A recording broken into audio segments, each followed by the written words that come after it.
अभिराम गुणाकर दाशरथे जगदेक धनुर्धर धीरमते रघुनायक राम रमेश विभो वरदो भवदेव दया जलधे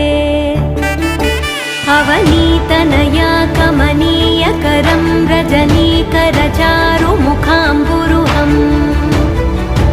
रजनीचर राजतमो मिहिरं महनीयमहं रघुराममये सुमुखं सुहृदं सुलभं सुखदं स्वनुजं च सुखाय ममोघशरम् अपहाय रघुद्वहमन्यमहं न कथञ्चन कञ्चन जातु भजे।